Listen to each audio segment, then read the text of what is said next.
You're listening to In Sickness, a podcast about caregiving with Allison Breininger and Justin Bima. Good morning, Allison. How are you doing?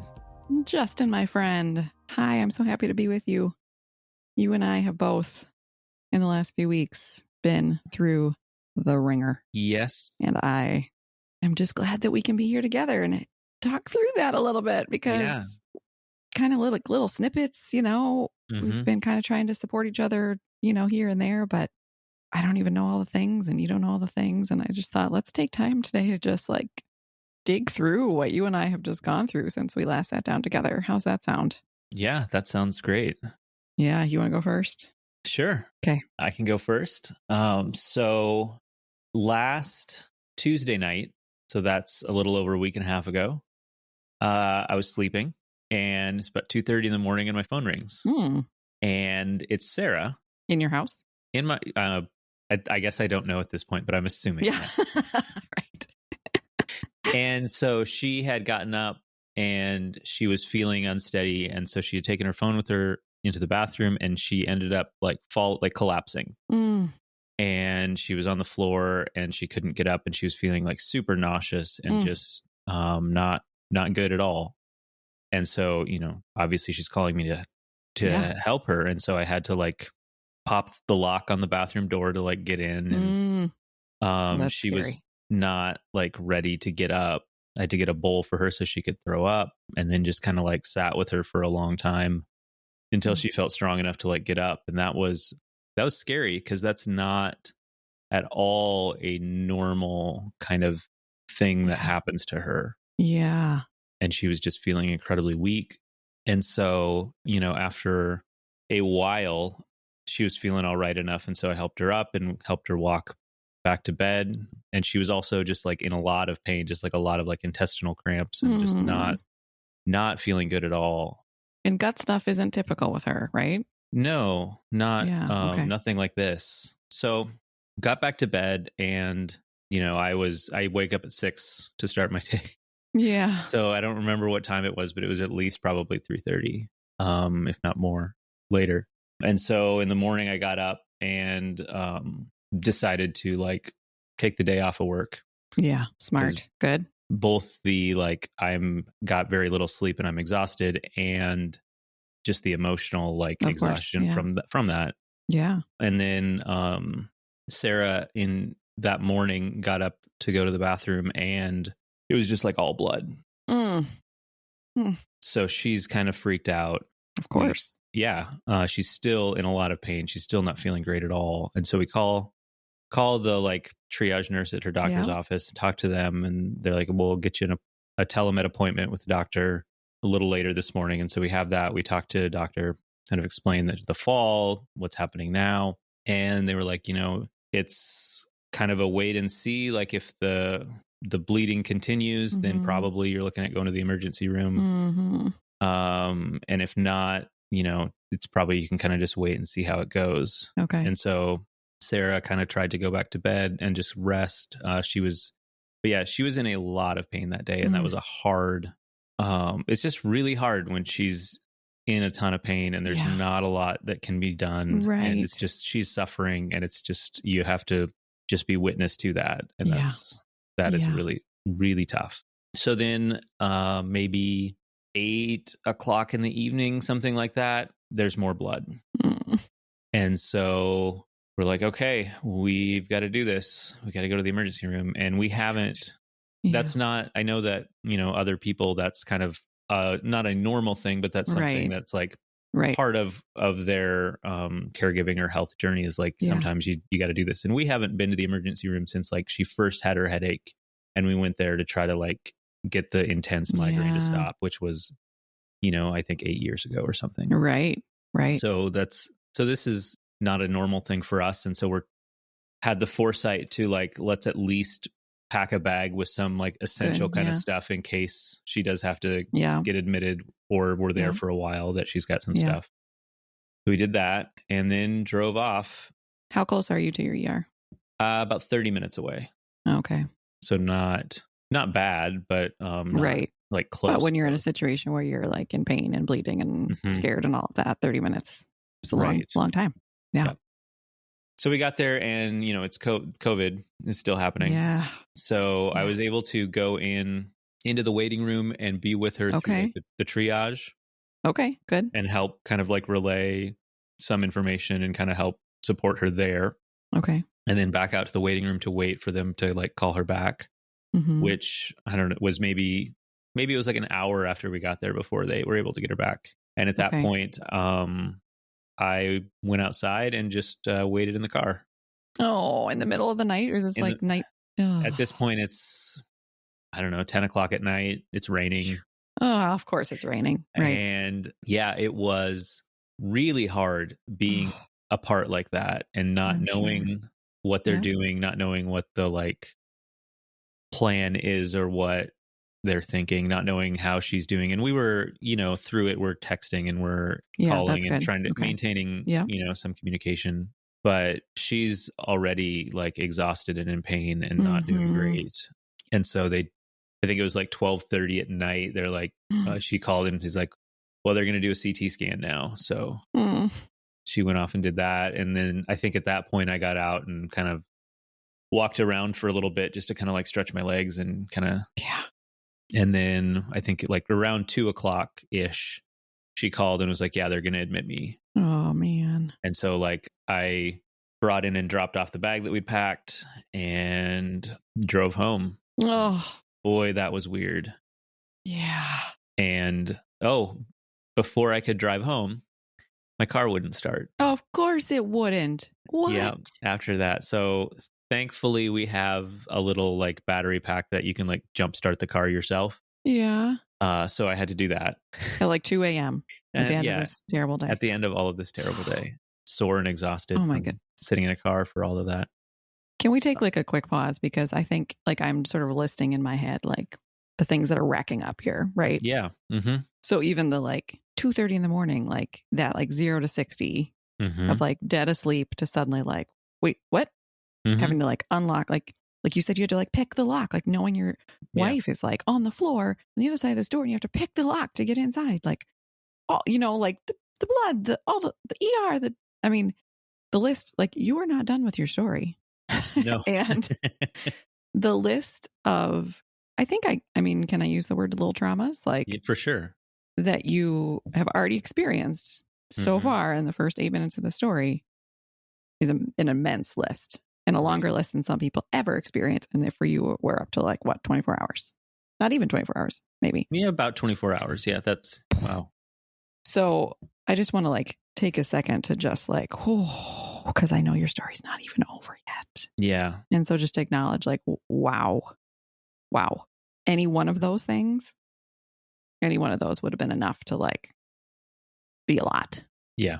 And the list is, I can't count how high already. Right. So I just want to acknowledge that. And I wish that I lived in Washington and could have been hanging out in the parking lot with you in the middle of the night or something. You know what I mean? Because just like that feeling of her being inside and you being in the car, like I cannot imagine. Well, I guess I can because I've lived it, but it's awful. Yeah. It's awful to be in there and it's awful to be out there. There's no good place. But no. So I'm sorry to interrupt. I just wanted to note that already how many things that you've mentioned and that you've gone through so far in this 24-hour chunk of the story. So, all right, continue on. So you're at home. She's in the hospital. Yes. Then what? Well, I got home and Mosey's kind of a mess because her and Sarah are kind of like joined at the hip. And so before I was able to get to bed, Mosey managed to hop up on the bed and pee on the bed. Of course. So that's another 2:30 in the morning. That's what I'm dealing with. Yeah. Add it to the list. Yeah. Great. Thanks, Mosey. Cool. Thanks. We all, show our stress in different ways. Exactly. So woke up the next morning, took that day off. Good. Because I, again, 2 days with very little sleep and all of that exhaustion. And what are we up to, Thursday? It's Thursday now. Yeah. Okay. And I don't know what's going to happen today. Of course. She's admitted, but I don't know. They're running tests on if it's some sort of infection because her white blood cell count was up. And so results are coming back. And that's the other thing. When I was in the car, she would send me a message like, hey, I got an email that there's a new test result. And so I would go into her portal and see, and it's like, most of it, it's like, well, I don't really know what that means kind of thing or what, but there was also no like notes being posted as far as like what any update I could get from there. Whereas sometimes it seems like that's a little more information is available there as the situation's going. So you were just getting like white blood count, this number, and you're like, yeah, what does that mean? Or some test that I don't even know what this is, and it's like normal range, and it's like, okay, is that right? That's good, I guess. Right. Yeah. Oh, okay. So, and I think so. Sarah spent the night, and she had a private room in the ER. Okay, good. And I think it was like maybe 9 or 10 on, maybe even later on Thursday before they actually got her into a room. Oh, like a real hospital room. A real hospital room. Yeah. And so throughout the day, we're talking, and she's kind of, as the day's going on, she's doing worse and worse. Just with this, like her migraine was out of control, and it's just, this experience was just setting off and ramping up all of her other chronic conditions. Yeah. Because like with her ME, one of the like classic like symptoms or something is this post-exertional malaise, which is where there is a vastly disproportionate like crash response to, whatever activity you've done. Okay. And so like that's rolling around in my head this whole time, is like the crash from this, regardless of what the like happens with the acute thing that we're dealing with right now, like all of her chronic conditions like are flared up, and like this is going to be bad for a while, like coming out of this. So like that's on my mind. Also, like what is going on now, and can we need to figure this out, and is she okay kind of situation. She's both like physically like fading, still in a lot of pain, like definitely ready to be home. I'm sure. And out of the hospital. They weren't, for what reasons I don't fully understand, they weren't able to hook her up to her central line, and instead had put an IV in her arm. Oh, okay. And so like she couldn't really use that arm. And so like we had brought stuff to kind of like for her to do, or to kind of help her. And like, she wasn't really able to make use of a lot of that, because she was just kind of had one arm that every time she moved it, the machine would start beeping. And it was a whole thing. But yeah, she was struggling, and she said something after she got home that like, you understand like intellectually how hard it must be to, with COVID, be in the hospital and like be separate from, or have to be there alone and not have your support there. But like, until you've lived that, like you don't really understand like the trauma of that. Yeah. Which like, yes. For both of you. For both of us. Absolutely. For both of you. Yeah. Yes. Yes. Yeah. We had, I mean, just a quick side note that like, like 6 days into COVID, John was hospitalized, and that was a really dark time for him. Like it was just an infection. It wasn't like medically that bad, but because at that point it was so new. Yeah. That like even nurses were avoiding his room. Like he was just so isolated that it was really hard emotionally for him because of that piece. Like not having me nearby, not having just the typical sort of like chatting with the staff, that it was just very isolating. So yeah, I know, I like she said, we've heard about that, but until you're in it, you know. Yeah. Yeah. I mean, she hasn't slept since that first night at this point, really, hardly at all. Yeah. So Thursday was a weird day, because since she got sick, I've never been in the house without her in it. Oh, wow. And so it was just for kind of like for 8 years. Wow. So it was just kind of like weird, and like felt oddly quiet, and just kind of like, I couldn't do anything. Like there was too much on my mind to like, I don't know, make use of that time somehow productively. And also I think maybe it's something you suggested. It was like, do the bare minimum that you need to do. Like you need to rest right now while other people are caring for her. Right. Because knowing that when she comes home, then it's all on you. Then it's all on me. Yeah. Yep, exactly. Yeah. So the Thursday night was real hard for her. She slept maybe a little bit, but not much at all. I talked to her some late into the night and early in the morning, and she just wasn't doing well with her, all her symptoms, and just like, she's like, I'm done here. Yeah. I just got to get home. And so thankfully on Friday, they were still waiting for some test results, but like, I think she was able to communicate to them that being here is making all of these other symptoms so much worse. And like, and so I think partly that, and partly there, I don't know that there was a lot more for them to do for her there. Okay. Friday around noon, I picked her up. Okay. And she was, when I talked to her on the, like, as I was leaving, she was like in good spirits, going home, very excited. And by the time I got there in the drive home, like that adrenaline of like, I'm going home today had just completely faded. And she was just exhausted and in so much pain. And the drive home was super hard. And it was like, for me, it was like, is this the right time for us to be leaving the hospital? And so we got home, and like getting her from the car to the door was real hard for her to make that walk. And then we got inside and we pulled up a chair by the door for her to sit in, and Mosey came and jumped on her lap just lost her mind. Just beyond ecstatic that Sarah was home. I'm sure it was really hard for Sarah to be away from Mosey too. Yeah, for sure. So that was really a sweet moment. Yeah. But then, we got Sarah to bed, and she slept probably for 24 hours almost. Yeah. I mean, she was up a little bit here and there, but it was, she crashed hard. Yeah. Yeah. Since then, we had another telemed with her doctor kind of following up, and we're going to get a referral to a GI doc to see what this was, I think colitis was what they, what the diagnosis was coming out of the hospital, but not necessarily a cause for it. All the tests for some sort of bug or infection seem to come back negative. So I'm not sure what we'll be dealing with next. But since then it's been recovering at home. Yeah. Both of us. Yeah. So she slept a lot that weekend. I rested a lot that weekend and didn't do a lot. Yeah.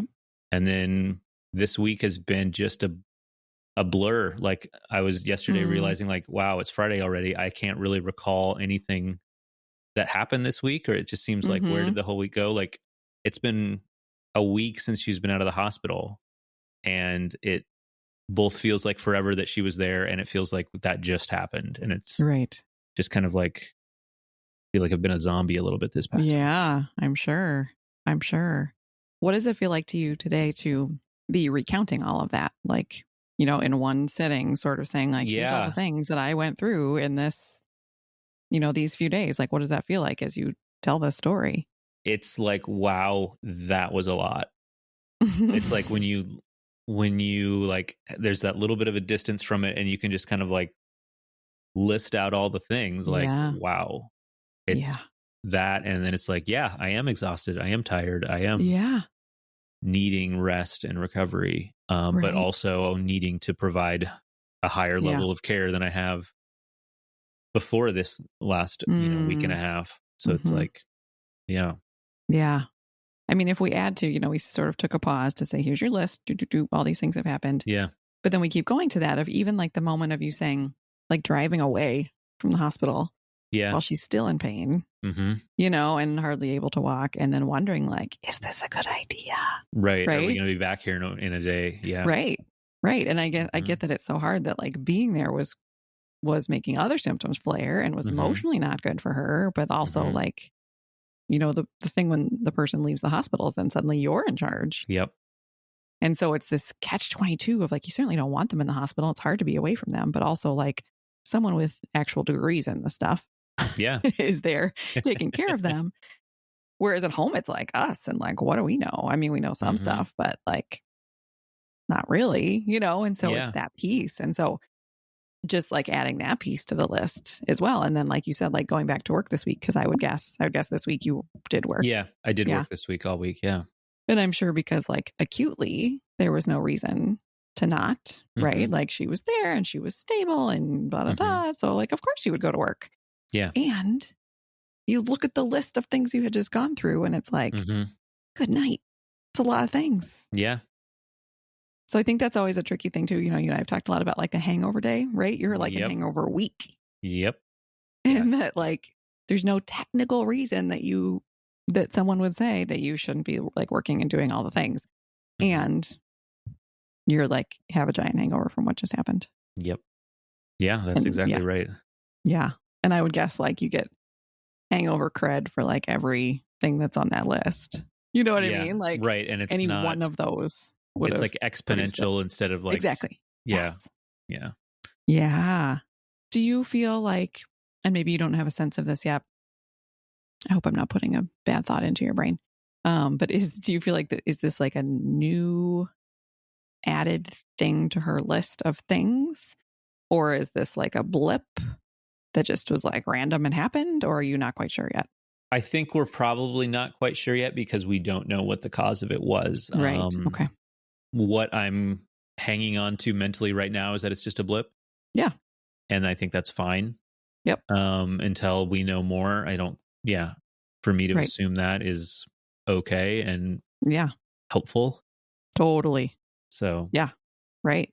Do you, because like you think about all the things like you've gone through before this last week and a half, so many things that you two have gone through.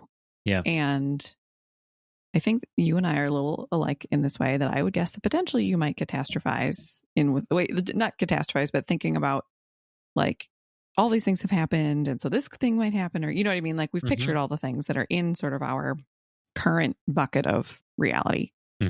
But what did it feel like to you to have something totally outside? Like, this is not something you had pictured. Right. Like, you're not a typical, like, we have to run to the ER person. You're not a typical stomach person. You know, like, those are not things that you have experienced. Right. And so what was it like to be like, man, we already had enough. And now there's a whole new thing that I had never even imagined. You know what I mean? Like, what was that like for you? I think that's where some of the, like, whereas the things that we're familiar with, like there can certainly be a significant crisis or event around those existing symptoms that like we've dealt with many times, and there is a ability to feel like you know the motions to go through for it. You know the things to do. You know you've been through it before. Yeah. And so I think there's less like you're caught up in it emotionally or something. Yep. Or when, in this case, I think there was much more of that, like, what does this mean? This is a scary new thing that, like, the emotional piece, I think, is amped up. Yep. At least that's, I think, kind of how I experienced it. Yeah. It was new unknowns. Right. That were not helpful to, like, have rolling around in my head necessarily. Right. Yeah, it's just, I don't know. There's something about something like this that just catches you off guard, and you're just like, oh, it's just overwhelming. Yeah. And I think I was extremely overwhelmed those few days when she was in the hospital, just like, because until she, the only information I was getting was from her, and she was doing the best she could to like communicate as much as she could, but she's also like hasn't slept in multiple days, and like one of her symptoms is like brain fog, and so she can't always like have the retention or ability to like communicate, what the doctors were telling her. And so like, knowing that like I don't know the situation and it's a new situation, like just that being on the feeling of being on the outside, feeling of being in the dark. Yeah. Boy, that was hard. Yeah. Well, and earlier you said how hard it was to be witnessing it firsthand, right? That first night when she was in so much pain, and you're witnessing the pain and there's nothing you can do, right? So that's one type of hard. And then you have this other type of hard where you're separated from it and you can't do it. You know, either way, like, it's hard, right? When your person's going through hard stuff, whether you're there and you can't help or you're far away and you can't help. Yeah. I just think about, because, like this terrible chunk of days that you just went through, like that's the kind of thing that like could happen. Like if it's a blip, it was an infection, if it was a whatever, right? Like anybody could have that chunk of days, and it would be really hard and all of that. And we talk so much about our backpacks. Right. Yeah. So your backpack was already so full. And so like you were already, I don't want to say beat down, right? But you were already like, weighed down, maybe is a better word. And then this thing happened. Right. And also I would guess with ME, chronic fatigue syndrome, that that part of it is like the fear. So a typical family member, like it's like, oh, this is scary, and is this going to be over? But you also have to say like, how is this current thing that's happening going to impact all the other pieces? Right. of her. And how is it going to change my caregiving long term? Because if this makes a flare and yada, all that stuff. Yep. So I just want to I know I'm preaching to the choir here. I just want to acknowledge that this would have been hard for anybody, and all the extra reasons why. Right. It was a lot for you as a current caregiver who's already tired. Yeah. Yeah. What is this recovery time, hangover time? You're a week out ish, right? Yeah. I don't know. What are you feeling like a week out, and what do you feel like recovery for you might look like and need in the weeks to come as you have this hangover? Yeah, I think so. We're a week out. Sarah's doing better a week out than I expected her to be doing. Good. Okay. And so I don't know that, is it going to slow from here? Or is it going to, I don't know. It's going better than I expected. That's okay. She's still very much not where she was. Yeah. Before this all happened. But I think that's a positive thing. Yeah. That is a positive thing. I just feel exhausted and from the experience. And I feel tired, and I feel like really taking it easy and laying low for a while. Good.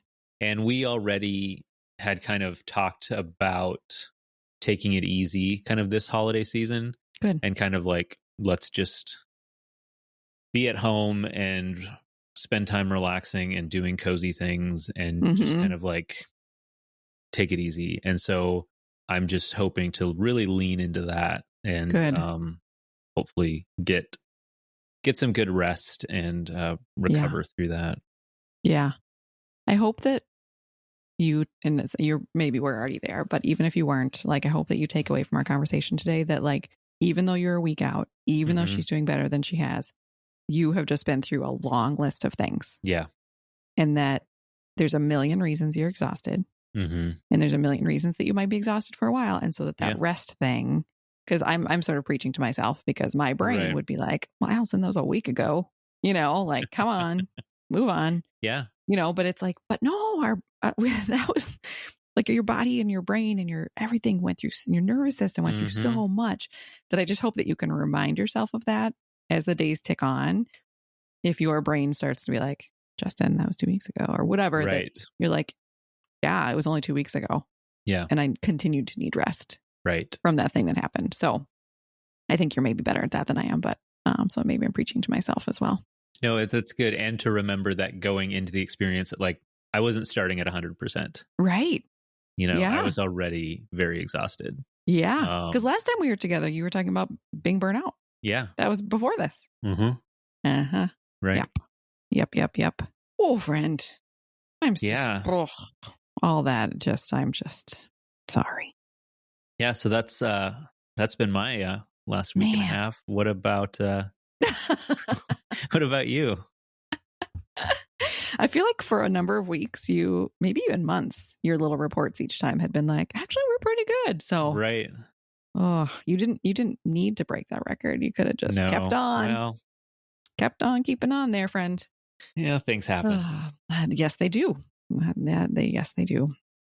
So my unexpected things that have happened in the last couple of weeks are a little more par for the course, but also sort of just knocked us down a bit. Yeah. In that we had I think it was in 1 week. I don't know. Like you said, time. What is time? It's a blur, right? So in 1 week, Sean had 2 medical appointments. And typically we know going into medical appointments, he's so in tune with himself that typically he's able to be like, this one's a cancer. This is a thing. I'm worried about this. But we went in, the first one was the dermatology surgery people. And he's had so many skin cancers that he now diagnoses them himself. Right. And he was like, I don't actually think I have any this time. I think this is going to be an easy appointment. I don't think they're actually going to do anything to me. Right. I think they're going to look and then we're going to go home. Right. I think that's what's going to happen today. And that was not what happened. And so instead we got there and they found 5. Oh, wow. See, there's so many. I just can't even remember anymore. 5 spots. One of which they were so sure was cancer that they're like, we're going to operate on it right now while you're sitting here. And then the other 4 that they were like, we're not totally sure. So we'll just biopsy it, send off, and then you can do it another day.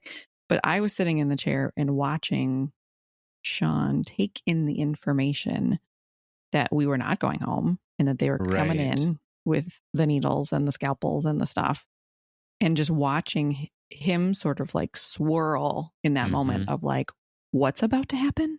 Right. And just made me like, for a minute, I was kind of like, this is often what happens here. But I think that he was not mentally prepared for that. And that made a huge difference. And so suddenly, and the crazy thing is often his skin cancers are on his head. Yeah. His scalp, his neck, whatever. This was on his forearm. So an especially trippy thing that happened was that he watched. Wow. Because they don't knock him out. It's terrible. Right. And so he would was sitting right there. And then I'm sitting right there too, watching this whole like pretty nasty giant scalpel situation thing happen. And so that just turned like, we both were sort of like just on top of the like, what, we were, because those appointments end up being like 5 or 6 hours. Right. Yeah. So on top of like just the exhaustion from that, we kind of came out dizzied, like, wait, what just happened? We thought we were just going to be there for like 20 minutes and then we were going to go do this other thing today. And then, but instead he comes home with like 4 spots that were biopsied and all bloodied and bandaged. And then this big old giant spot on his arm that had been operated on. So that was just a lot. Yeah. And then also knowing that 4 biopsies were now at the lab, meaning that 4 more could be coming up. Right. And so then I think maybe the next day or soon after, we went to the ENT. And same, he was like, I think I'm actually like, I feel pretty good. And then, but then this doctor, typically we're the ones who are saying like, we think you should biopsy that. And he's like, I mean, okay, I don't, this doctor saw something, which he isn't usually the one to see something. And he was like, I see a spot in your gums. I'm concerned. I'm going to take a chunk out of it. Right. So for the second time in a week, suddenly like people are coming at him with Novocaine needles, syringes, or scalpels, all the things. And again, I'm just watching his eyes sort of just like swirl and bug out to be like, what is happening right now? So it's like 6 biopsies in a week, which also means like 6 potential cancers, right? So of that, 3 of them ended up being cancer. The one that they did on his arm, and then 2 other skin spots. The gum one that the ENT did was not, which we are very relieved about. But now he's got another skin cancer surgery on the books for these other 2 spots. So it just was like, I mean, so instead of like what you went through, which was like so different from what typically happens. Right. These are appointments that we're used to, but I think that there was something different about the mindset that we had going into the appointments those days that just totally flipped the script, so that when it didn't turn out the way we expected, we were surprised. Yeah, that's like extreme whiplash kind of going into that thinking there's not going to be anything, and then suddenly you've got all of the knives and needles and all of that coming out. Wow. Yeah. How does that feel for you then? Like watching Sean see all of that happening when he wasn't expecting it, and you're also, I'm sure, processing all of that too. Right. I mean, I think I was less surprised because I think I probably, like I said earlier, the word catastrophized. Right. I typically just expect that all the things are going to happen. So it was more distressing to watch his reaction. Yeah. Because I saw in his eyes and his face, I was like, oh, this is not the way he usually looks. And I even had to stop to be like, are you okay with this? Like, do you want this to not happen today? Right. Because we don't have to have this happen today. But it just was, so that was like an extra level of care that I had to give, was because like they don't know that stuff. The team doesn't know or pay attention to any of that stuff. So I was the one to have to sort of notice his eyes and check in on that in that way. And I noticed that too, that even throughout the procedure, even though he's awake and he's sitting right there, they're just like stitching up, whatever. And I'm the one that has to stop every once in a while and be like, how you doing? Are you okay? Because he's such a sweet, kind patient that I think they forget to even stop and ask. Right. And so then that's on me to be like, you okay? Do you need a blanket? You look shaky. Should I get you some juice? Yeah. Like all those things. And so I think that felt like a harder piece to sort of see that impact that it had on him. Yeah. So I think, I mean, I don't know why either of us expects there to not be unexpected things. Either of us, as in you and me. Right. Or the four of us. But I think in both of our stories, it's sort of like, we just can't know what's going to happen. Nobody can. Nobody can. And I think that both of our families are at more of risk of having strange things happen and us going into them already depleted and tired. Right. Yeah. And I think for us, like, as you had mentioned with me, like every week, things are going okay. Like it feels like it's been kind of a long run of things have been pretty stable, and right. We haven't had any, acute medical emergencies for a long time. And so it was just, out of the blue and 0 to 60 and all of that. Yeah. Especially I keep thinking about you, like waking up to a phone call at 2:30 a.m. Yes. Like, yep. That is like absolute 0 to 60, you know? Yeah. Yeah. Oh, I wish for us a little moment of boring. Yes. I mean, and when you said you're going to have like a cozy, quiet holiday season, can I come to your house? Yeah, sure. Because that's not the plan here. And I'm also finding that some of my social stamina that I used to have. Oh, yeah. The pandemic no longer exists. Eroded all of that. Yes. Yeah, for sure. Yes. For sure. Even thinking about it is like, whoa, that feels like a lot. Yeah, Whereas before I would have been like, yeah, party, let's do it. And I'm like, no, thank you. Even yesterday was Sean's birthday, and we started to think about the typical people we would like to have over. And I was like, oh, that's a lot of people. So instead we're having like 3 teeny tiny events. Right. That's nice. Yeah. Ugh.